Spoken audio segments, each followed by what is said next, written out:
The sky has not yet broken open with light. The village sleeps beneath a blanket of cold mist, thatched roofs dark against the pre-dawn gray. But in one corner, near the edge of the settlement where the smoke can escape and the noise will not wake the Lord's household too early, there is already movement. A door scrapes open. A figure emerges, breath visible in the frozen air, shoulders hunched not from cold alone, but from the weight of what is coming. This is the blacksmith, and his day has already begun.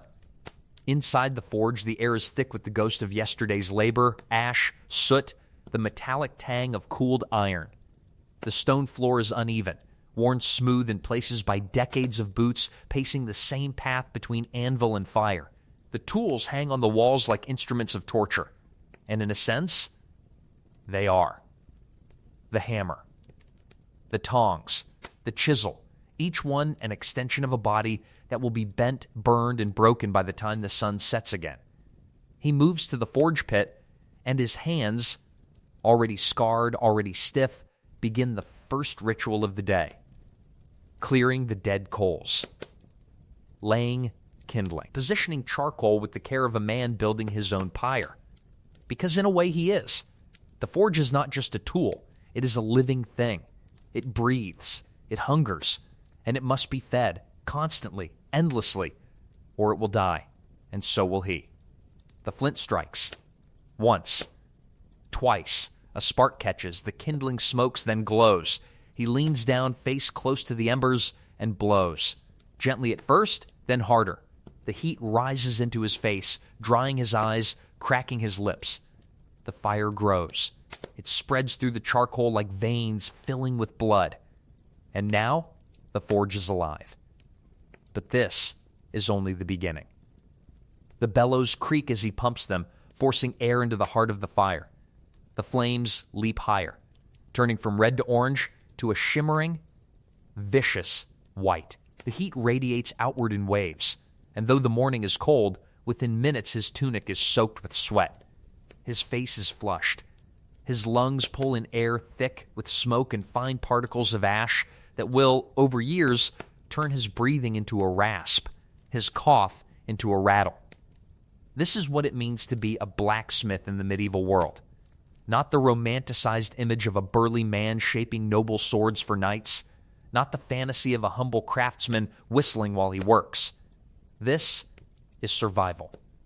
This is pain. This is a life measured not in years, but in burns, breaks, and the slow, inevitable destruction of the body. You think you could last a day in this place? You couldn't. Not because you lack strength, not because you lack skill, but because the forge does not care about your courage or your will. It only cares about your flesh. And it will take it, piece by piece, hour by hour, until there is nothing left but a husk that moves through smoke and flame like a ghost. The fire is ready now. The iron waits. The hammer is in his hand, heavy and cold. Outside, the village is beginning to stir. Voices rise in the distance. A rooster crows. The church bell rings once, marking the hour. And the blacksmith's war begins. The forge does not negotiate. It does not wait. If you let the fire die, even for a moment, you lose hours. You lose heat. You lose the temper of the metal, the rhythm of the work, the respect of the guild, the patience of the customers who are already waiting outside your door with demands and deadlines. So the fire never sleeps. And neither do you. He feeds it now, shoveling fresh charcoal into the pit with a wooden paddle, careful not to smother the flames, but aggressive enough to build the heat he will need. The coals glow like the eyes of something feral. The air above them shimmers, warping light and space. This is not warmth. This is violence. This is a heat that will reach 1,200 degrees Fahrenheit, hot enough to make iron glow like the sun, hot enough to burn through leather, cloth, skin, bone. And you will spend the entire day standing next to it. Your face will blister. The hair on your forearms will singe away. Your eyes will dry out and ache from the constant glare. You will drink water endlessly, but it will never be enough. Dehydration will make you dizzy. The salt in your sweat will sting every cut, every abrasion, every open wound on your hands. And there will be many. He pulls the bellows again, a steady rhythm, a motion repeated so many times that his body performs it without thought. The fire roars in response. The sound fills the forge, drowning out the world outside. It is a sound that will live in your ears long after the day is done, a constant ringing, a phantom roar that will wake you in the night. But the fire is not the only enemy. The smoke is. It rises in thick, choking columns, black and acrid, filled with sulfur and coal dust and the chemical stench of burning impurities in the metal. There is no ventilation, no chimney that works properly. The smoke pools in the rafters, then sinks back down, wrapping around you like a shroud. You breathe it in. You have no choice. And with every breath, your lungs are coated in soot, in ash, in particles so fine they will never leave your body. Medieval blacksmiths did not die of old age. They died of lung disease. They died coughing blood into rags, their chests crackling with every breath, their bodies wasting away as their lungs hardened into useless, scarred tissue. This is not mentioned in the guild contracts. This is not written in the apprentice agreements. But it is the truth. He steps closer to the fire now, tongs in hand, reaching into the heart of the forge to retrieve a length of iron rod. It glows white-hot, radiating heat so intense that his face flinches away instinctively, but he does not pull back. He cannot. He must hold the metal steady, must move it to the anvil, must begin the work. The tongs are heavy. The iron is heavier. His hands, already aching from yesterday's labor, grip the handles with a strength born not from muscle, but from desperation. Because if he drops this iron, if he loses control, it will fall onto his foot, burning through the thin leather of his boot, through skin, through flesh, down to bone. And there is no hospital, no surgeon, only a barber with dirty hands and a saw. He makes it to the anvil. The iron lands with a dull thunk. He lifts the hammer, a tool weighing 5, 6, 7 pounds, and brings it down. The strike echoes through the forge like a bell. Sparks explode outward in a shower of golden light. The metal beneath the hammer flattens, stretches, begins to take shape. And he strikes again. And again. And again. This is the rhythm of the blacksmith. Not a craft, not an art, a punishment, a test of endurance, a battle between flesh and the iron always wins. By midday, his arms will be numb. By evening, his back will be locked in spasm. By midnight, he will collapse into sleep so deep that even the nightmares cannot wake him. But the fire will still be burning, because the fire never sleeps. And tomorrow, it will begin again. The hammer falls. Again. Again. Again. The sound is rhythmic, almost musical, but there is no beauty in it. Only necessity. Only survival. Because every strike of the hammer is a promise kept. Every piece of shaped iron is a debt paid. And in the medieval world, debt is everything. The farmer needs a new plow blade. His old one cracked in the field, and without it, he cannot turn the soil. Without the soil turned, there is no planting. Without planting, there is no harvest. Without harvest, there is famine. And if famine comes, the village will remember whose fault it was. They will remember the blacksmith who was too slow, too lazy, too weak to do his job. The carpenter needs nails, dozens of them, for the Lord's new stable, for the church roof, for the mill wheel that keeps breaking. Nails are simple, you think. Easy. But each one must be forged individually. Heated, hammered, shaped, pointed, headed. And if even one is too brittle, too soft, too short, the carpenter will return. And he will not be kind. The knight needs his sword repaired. A crack appeared near the hilt during training. It is a small crack, barely visible. But in battle, it will spread. The blade will snap, the knight will die. And when they find his body on the field, when they return his broken sword to the blacksmith, there will be no questions. Only justice. This is the weight of iron. Not the metal itself, though that is heavy enough, but the weight of expectation. The weight of an entire village depending on your hands, your fire, your ability to work without rest, without error, without failure. He works now on a horseshoe, a deceptively simple object that requires precision most people will never understand. The curve must be exact. The nail holes must be placed perfectly, aligned with the anatomy of the hoof. The thickness must be consistent. Too thin, and it will bend. Too thick, and it will throw off the horse's gait, lame the animal, ruin a destrier worth more than the blacksmith's entire life. He heats the iron until it glows, then sets it on the anvil and begins to shape it. Each strike of the hammer must be controlled, deliberate, perfectly angled. Too hard, and the metal will crack. Too soft, and it will not move. His wrist aches, his elbow screams, but he does not stop, because stopping is not an option. The village is not forgiving. The guild is not forgiving. The Lord is not forgiving. In the medieval world, a blacksmith is not valued for his artistry. He is valued for his utility. He is a tool, a resource. And when a tool breaks, it is discarded. He finishes the horseshoe and plunges it into the water trough. Steam explodes upward with a violent hiss, engulfing his face, scalding his hands. The heat is so intense that for a moment he cannot see, cannot breathe. But this is normal. This is part of the work. And when the steam clears, he pulls the horseshoe from the water and examines it. It is good. It will hold. The stable master will accept it. The horse will be shod. The knight will ride. And the blacksmith will survive another day. But there is no time to rest, because the line outside the forge has grown. The farmer is waiting. The carpenter is waiting. A woman is waiting with a broken kettle, a bent fire poker, a hinge that needs replacing. A boy is waiting with his father's axe, dulled from chopping wood. A merchant is waiting with a shipment of iron bars that need to be worked into tools for trade.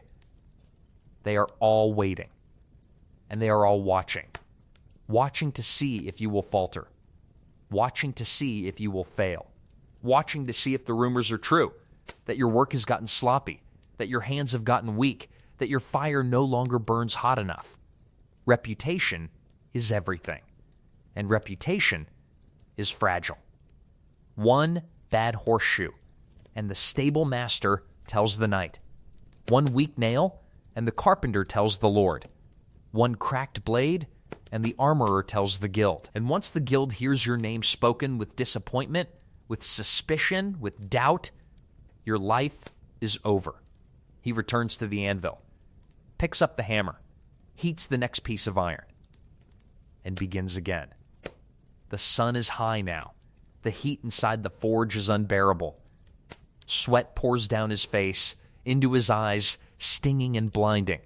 His tunic clings to his back, soaked through. His hands are blistered, bleeding in places where the skin has cracked open. But he does not stop, because the weight of iron is not just physical. It is existential. It is the weight of a life spent in service to others, a life measured in productivity, in output, in the constant grinding demand to be useful. And if you are not useful, you are nothing. The hammer strikes. The iron shapes. The fire burns. But none of this happens in isolation. None of this happens without permission. Because in the medieval world, the blacksmith does not own his craft. The guild does. They control everything. The price of iron, the cost of charcoal, the wages you can charge, the apprentices you can take, the techniques you can use, the hours you can work, the tools you can make, the customers you can serve. Every aspect of your trade is governed, monitored, and enforced by men who wear clean tunics and sit in stone halls and have never felt the burn of the forge on their own skin. But they have power. And power is the only thing that matters. He works now under their invisible gaze, knowing that at any moment a guild inspector could walk through that door, could examine his iron, could test the temper of his blades, could measure the thickness of his nails, could question his prices, his methods, his very right to call himself a blacksmith. And if they find fault, if they decide that his work is substandard, that his techniques are unapproved, that he has undercut another smith's prices or worked outside his jurisdiction, they will fine him. They will confiscate his tools. They will revoke his license. They will destroy him. This is not paranoia. This is reality. The guilds of medieval Europe were not benevolent organizations. They were cartels, monopolies, systems of control designed to protect the interests of the established masters at the expense of everyone else. If you were not born into the guild, if you did not have the connections, the money, the family name, you would never rise. You would spend your entire life as a journeyman, working for others, earning barely enough to survive, watching as the masters grew fat on your labor. And if you dared to challenge them, if you dared to open your own forge without permission, to sell your work at lower prices, to teach your skills to unapproved apprentices, they would come for you. Not with laws, not with courts, with violence. Guild enforcers were real. They carried clubs. They broke fingers. They smashed anvils. They burned forges to the ground. And the law did nothing, because the law was written by the same men who controlled the guilds. He knows this. Every blacksmith knows this. So he works within the rules. He charges the guild-approved prices even when it means a customer cannot afford the repair they desperately need. He uses the guild-approved techniques even when he knows a better method. He reports his earnings, pays his dues, bows his head when the masters visit. Because the alternative is destruction. But the guild's control goes deeper than economics. It goes into the soul of the craft itself. Because the guild decides what is proper work and what is not. They decide which tools a blacksmith is allowed to make and which belong to other trades. A blacksmith can forge nails, horseshoes, plows, weapons, but not locks. That is the locksmith's domain. Not fine jewelry. That is the goldsmith's. Not surgical instruments. That is the barber surgeon's. And if you cross those boundaries even once, even to help a desperate customer, the guild will hear about it. Because someone is always watching. A rival. A jealous apprentice. A customer who reports you to gain favor. The medieval world was built on informants, on whispers, on betrayal. He finishes a set of hinges now, simple door hardware for a merchant's home. The work is solid. The metal is strong. But he knows that tomorrow, or the next day, or the next week, a guild inspector might appear and declare that the hinges are too decorative, that they encroach on the domain of the ornamental ironworker. And if that happens, he will have to pay a fine. Or worse. The door to the forge opens. He looks up and his chest tightens. It is not a customer. It is a guild master, dressed in a fine wool tunic, hands soft and uncalloused, expression neutral but eyes sharp. He walks slowly through the forge, examining the tools on the walls, the iron stacked in the corner, the work on the anvil. He says nothing. He does not need to. His presence is the message. We are watching. The blacksmith stands frozen, hammer in hand, sweat dripping from his chin.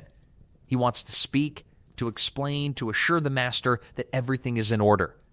But he knows better. Silence is safer. Obedience is survival.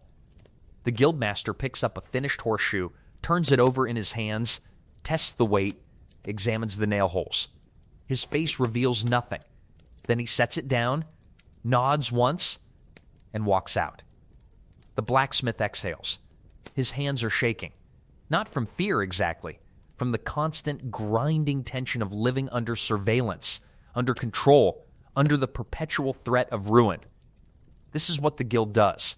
It does not just regulate the trade. It regulates the soul. It breaks the spirit. It ensures that no blacksmith ever forgets his place. And his place is at the anvil. In the smoke. In the heat. In the shadow of men who will never lift a hammer, but who will always hold the power to destroy him. The night returns at dusk. His armor is dented, his face is bruised, and in his hand is the sword. Or what is left of it. The blade has snapped cleanly in two. Just above the hilt, the broken edge jagged and dark with dried blood. He does not speak. He does not need to. He simply places the pieces on the anvil and waits. The blacksmith stares at the broken sword, and his stomach turns to ice. Because he remembers this blade. He forged it 6 months ago. Heated the steel, folded it, hammered it, quenched it in oil. He shaped the edge, tested the balance, wrapped the hilt in leather. It was good work. He was certain of it. But certainty means nothing now. Because the blade broke. And when a blade breaks, someone must pay. The knight speaks, his voice low and cold. You sold me a faulty weapon. I could have died. The blacksmith opens his mouth to respond, to explain that steel is imperfect, that even the best blades can fail, that metallurgy in the medieval world is as much guesswork as craft. But the words die in his throat, because the knight is not interested in explanations. He is interested in justice. And medieval justice is not concerned with nuance. It is concerned with blame. In the guild halls, in the manor courts, in the village squares, the principle is simple. If a tool fails, the maker is at fault. If a wagon wheel breaks and someone dies, the wheelwright is liable. If a rope snaps and a man falls, the rope maker is guilty. And if a sword breaks in battle, the blacksmith is responsible. This is not modern liability law.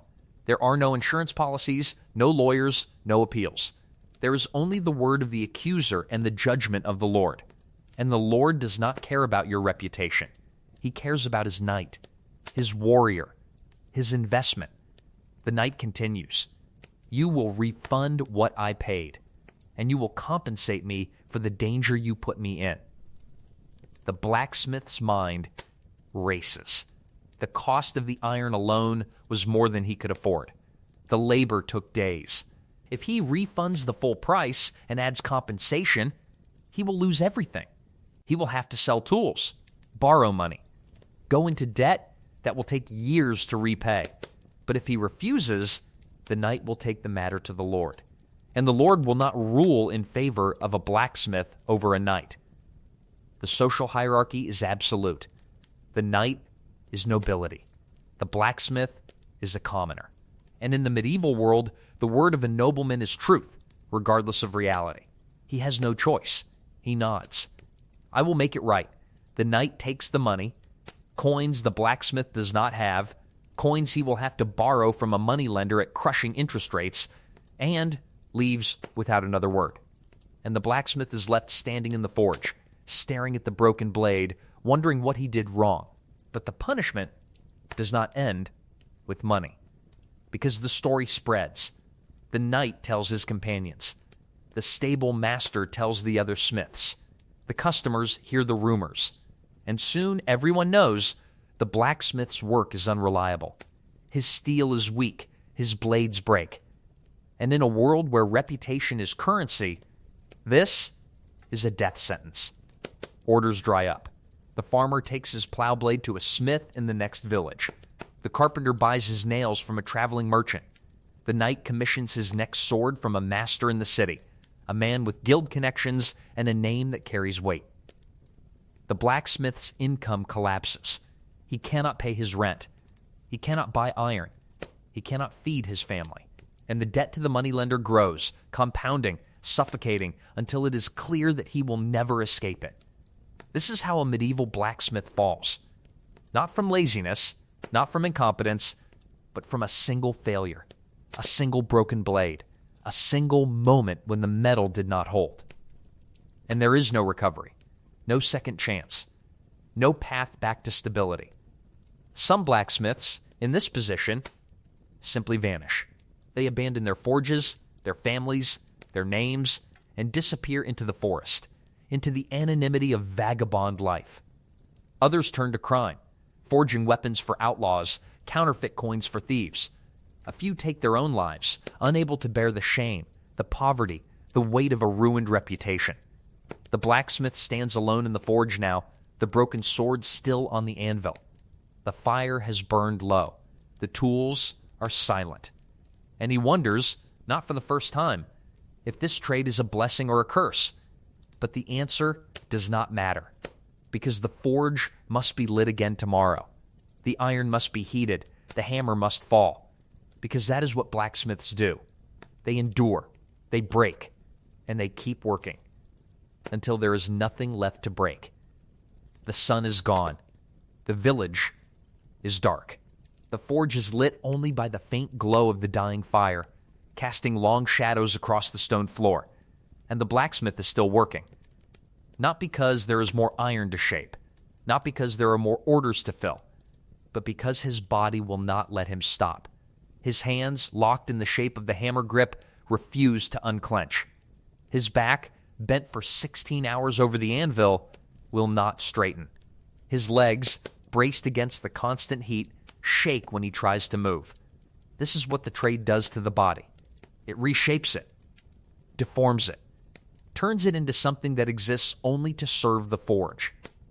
His hands are the first casualties. The skin is gone in places, burned away by hot iron, by flying sparks, by the handles of tools heated to temperatures that blister on contact. The fingers are bent, the joints swollen and stiff from years of gripping hammers, tongs, chisels. The nails are blackened, cracked, some missing entirely from accidents that happened so long ago he cannot remember them.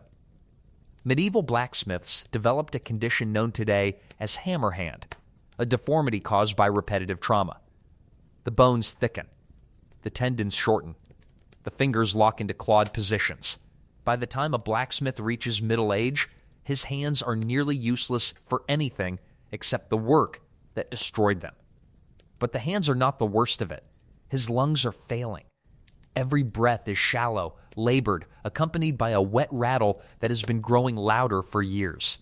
The smoke, the coal dust, the fine particles of metal that hang in the air of the forge, all of it has settled into his lungs, coating the delicate tissue, hardening it, turning it into something that can no longer absorb oxygen efficiently. He coughs now, a deep, hacking cough that doubles him over. He spits into the corner of the forge, and the saliva is black. Sometimes it is streaked with blood. He does not think about what this means. He cannot afford to. Because there is no treatment. No cure. Medieval medicine has nothing to offer a blacksmith with ruined lungs. The barber might bleed him, which will only make him weaker. The herbalist might sell him a tonic that does nothing. The priest might pray over him, which is the most honest response, because prayer is all that is left. Most blacksmiths do not live past 40. Those who do are bent, broken men, their bodies so ravaged by the trade that they can no longer work. And when a blacksmith can no longer work, he is finished. There is no retirement, no pension, no safety net. There is only poverty, begging, and death.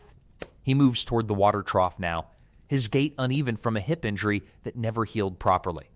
It happened years ago. A misstep, a fall, a moment of exhaustion that sent him crashing into the anvil. The pain was immediate, blinding, but he did not stop working. He could not. And so the injury never set correctly. The bone healed crooked. And now, every step is a reminder of the price of survival. He plunges his hands into the water, and the cold is a shock that makes him gasp. The burns on his forearms scream. The blisters on his palms split open. But the cold is also a relief, a brief moment of numbness that dulls the constant throbbing pain that has become the background noise of his existence. He looks at his reflection in the water, distorted and dark. He is 32 years old, but he looks 50. His face is gaunt, his skin leathered and scarred from years of heat and smoke. His eyes are sunken, ringed with shadows. His hair is gray, thin, receding. His teeth, those that remain, are loose and stained. This is what the forge does. It consumes. It devours. It takes everything you are and leaves behind a husk. And yet, he will return tomorrow. He will light the fire. He will lift the hammer. He will shape the iron. Because this is the only life he knows. This is the only skill he has. And in the medieval world, there is no escape from your station, no opportunity for reinvention. You are born into a trade, and you die in it. He banks the fire, now covering the coals with ash to preserve the embers through the night. It is a delicate process, one that requires just enough air to keep the fire alive, but not so much that it burns out. Too much ash, and the fire dies. Too little, and it consumes itself. It is a metaphor he does not recognize, but it is perfect. He gathers his tools, hangs them on the wall, sweeps the floor. The rituals of closing the forge are as important as the work itself, because disorder is death, chaos is failure, and a blacksmith must always be ready for the next day, even when his body is screaming for rest. He steps outside. The air is cold, clean, a shock after the stifling heat of the forge. He breathes deeply, and his lungs protest, but he does it anyway. For a moment, just a moment, he is not a blacksmith. He is just a man, tired, broken, but alive. He walks to the small hovel behind the forge where his wife and children are already asleep. He does not wake them. He simply collapses onto the straw mattress, his body too exhausted to even remove his boots. And he sleeps. A deep, dreamless sleep. The sleep of a man who has nothing left to give. But in 6 hours, the sun will rise, and the forge will be waiting. There is a graveyard on the edge of the village. Small, unmarked. The graves are shallow, the stones, when there are stones, simple and worn. This is where the blacksmiths are buried.